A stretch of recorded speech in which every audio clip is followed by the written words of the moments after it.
বা কমিটমেন্ট দিয়েছিলেন। আমি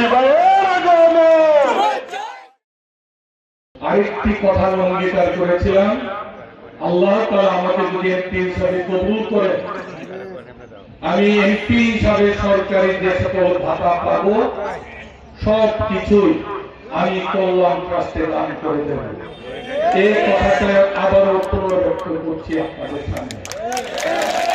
এই টাকাটা দিয়ে আমাদের শ্রদ্ধেয় ইমাম, মুয়াজ্জিন, ওনাদের পরিবার পরিবর্গ এবং অসহায় মানুষের কল্যাণে এই টাকাটা প্রতি মাসে ব্যয় করবো ভাইরা।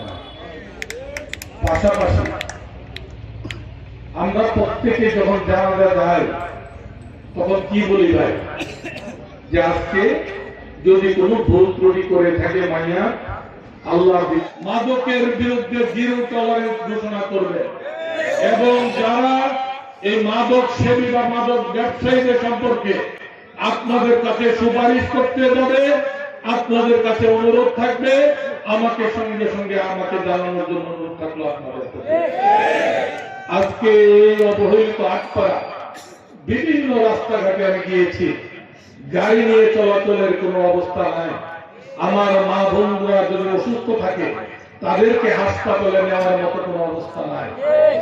আমি ইনশাআল্লাহ দিন রাত সারাক্ষণ আমি চিন্তা করব আপনাদের অবহেলিত আটপাড়া রাস্তাঘাটকে কিভাবে উন্নয়ন করা যায়, আপনাদের মসজিদ, মন্দির, মাদ্রাসা থেকে শুরু করে প্রত্যেকটি অবকাঠামো উন্নয়ন যা যা করার দরকার ঢাকা যে সময়টাই আমি থাকবো এটার পিছে আমি সময়টা ব্যয় করবো ইনশাআল্লাহ। আমি দৃঢ়ভাবে বিশ্বাস করি আল্লাহ তাআলা যদি 5 বছর আমাকে বাঁচিয়ে রাখেন, অবহেলিত আর থাকবে না আটটা, প্রত্যেকটি জনপদের উন্নয়নে ছোঁয়া লাগবে ইনশাআল্লাহ।